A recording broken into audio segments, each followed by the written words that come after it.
Start.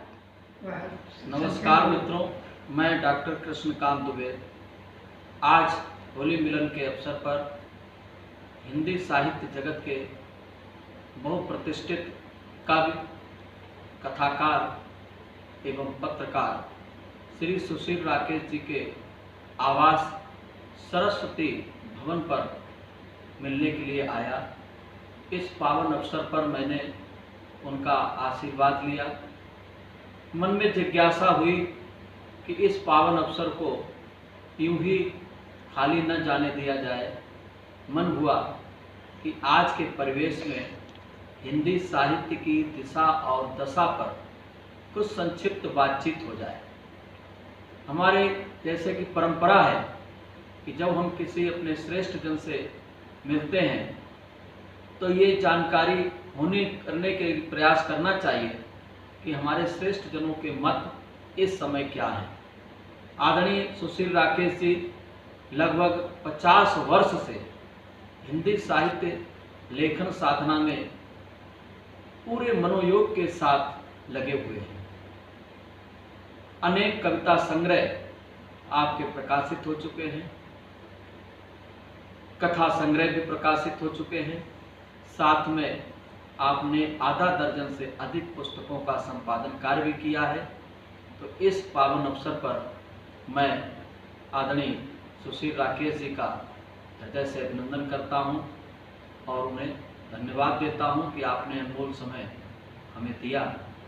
आदरणीय, आपसे मैं जानना चाहता हूं कि आज के परिवेश में जो हिंदी कविता है वो किस ओर जा रही है, उसका जो लिखने का तरीका है वो थोड़ा सा परिवर्तित हो चुका है। इसके विषय में आप क्या मानते हैं? विषय तो बहुत लंबा और पूर्ण है। पहले तो मैं होली की बधाई आपको देती और ये हमारा सौभाग्य है कि मैं भी जब युवावस्था में था तो मैं अक्सर ये कोशिश करता था कि होली और दीपावली पर और जन्मदिन पर पंत जी और महादेवी जी के निवास स्थान पर प्रमुख कर उनका आशीर्वाद लूँ। तो आज मुझे वही चीज़ याद आ गई। मैं पंत जी की कविताओं को मैं पढ़ा तो जरूर करता था, लेकिन मैं महादेवी को पढ़ा, लेकिन वहाँ मैंने उनकी छंद विधा को ग्रहण नहीं करके याद, क्योंकि मैं चाहता था कि जो दिशा इस समय चल रही है नए काव्य की, उसकी तरफ हम मुड़ें। इसीलिए हमने छंद को और गीत को स्वीकार नहीं किया। और अतुकांत कविता को मैंने जो डॉक्टर जगदीश के जो गुप्त के द्वारा कही गई थी नई कविता, तो मैंने उसको स्वीकार कर लिया और कोशिश करने लगा कि उन्हीं के बताए दिशा निर्देश के अनुसार आज की कविता को ग्रहण करूँ। और डॉक्टर जगदीश गुप्त से लगाकर फिर आज तक के जो कवि हैं, जिनको मैं मान लूँ कि कृष्णकांत दुबे हैं या मान लें और बहुत से कवि हैं, तो यहाँ तक अगर हम आए हैं तो परिवर्तन ये हुआ है कि जो प्रकृति का था संबंध और जिनका रहस्यवाद से संबंध था, ये सब थोड़ी थोड़ी दूरी आ गई है। अब ज़्यादातर जो घटनाएं देश में हो रही हैं, जो संस्कार लोगों के बदल रहे हैं और जो अपनी परेशानियों में आदमी जी रहा है, उनको वो विषय बनाता चला जा रहा है। निराला जी ने वो तोड़ती थी पत्थर कविता लिखी तो उसमें बड़ी महत्वपूर्ण कविता मानी गई, लेकिन उसके बाद जितने कवियों ने, बहुत से कवियों ने ऐसे मजदूरों पर कविताएं लिखी, गरीबों पर कविताएं लिखी, उनकी झोपड़ियों पर कविताएं लिखी। अब इतना अर्थात सागर भर गया है आम आदमी का कि लगता है कि सारा का सारा जो क्षेत्र है वो आम आदमी का जो साहित्य है वो साहित्य का महत्वपूर्ण अंश हो गया जी। हम आज भी निराला जी की कविता को याद करते हैं, तो आज भी जो बहुत से कवि ऐसे हैं जिन्होंने अपनी कविताओं को लिखा, तो मुझे लगता है कि ये संदर्भित है और होना भी चाहिए, क्योंकि अब आदमी अपनी समस्याओं में और अपनी आर्थिक परेशानियों में और अपनी बेरोजगारी में और अपने संतरास में घूमने लगा है, इसलिए उसका कविता में आना स्वाभाविक है। अब प्रकृति इसीलिए दूर होती जा रही है, रहस्यवाद भी काफ़ी दूरी पर हो गया है। जब तक हम तुलसीदास का नाम न लें, कबीर का नाम न लें, रहीम का नाम न लें, तब तक भक्ति रहस्य दिखाई नहीं पड़ता।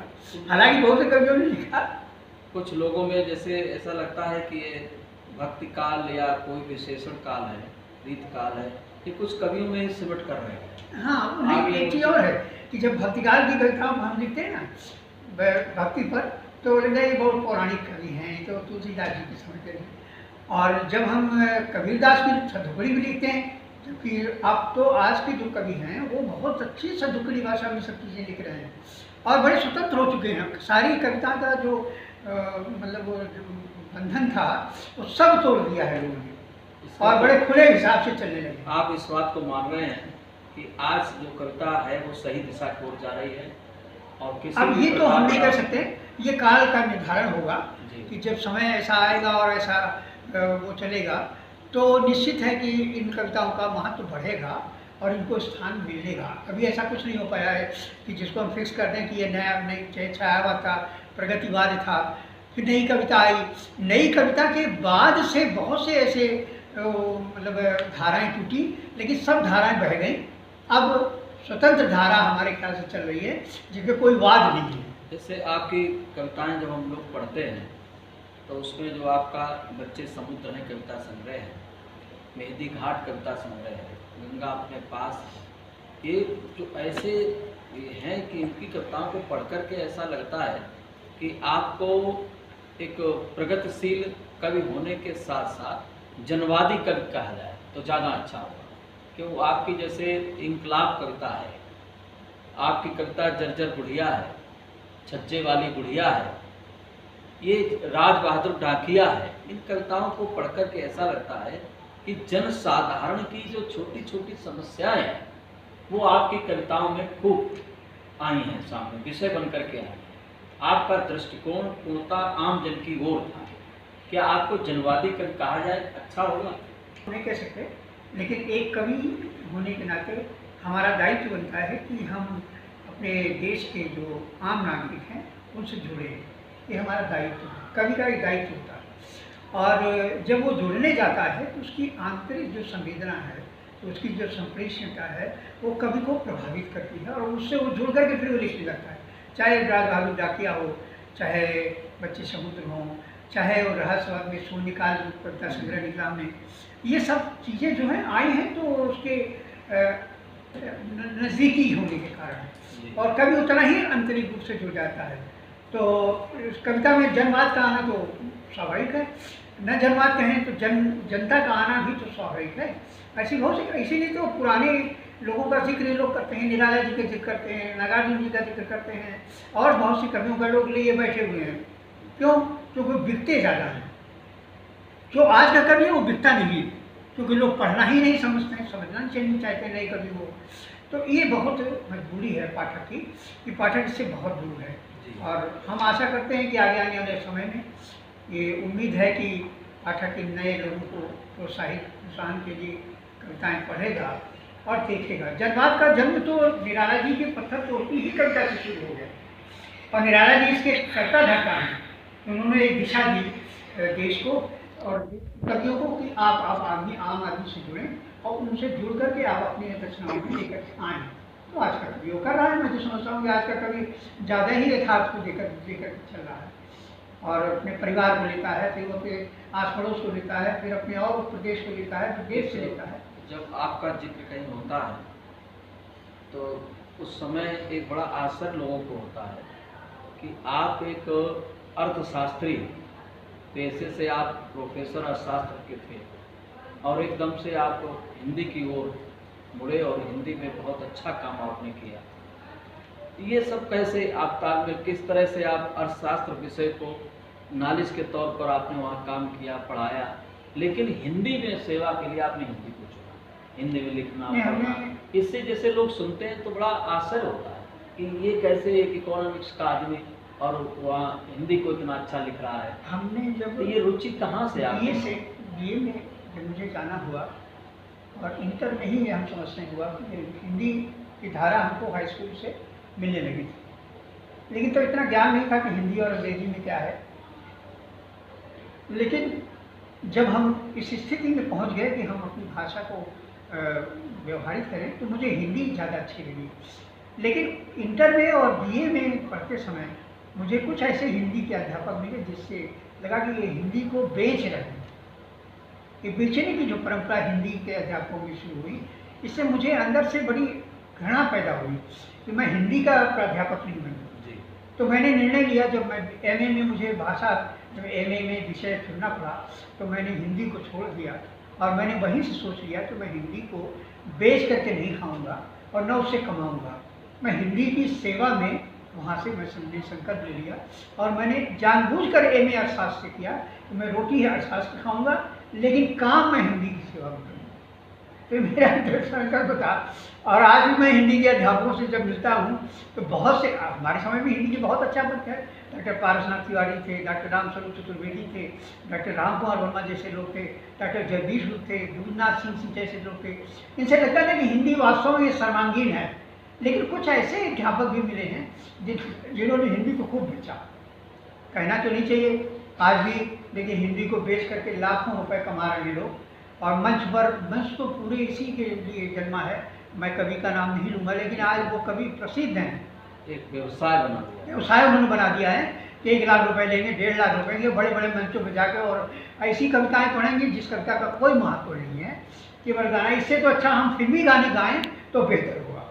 साहित्य में बाजारीकरण का आना नुकसानदायक, ये दुर्भाग्यपूर्ण है, ऐसा आदरणीय सुशील राकेश जी मानते हैं।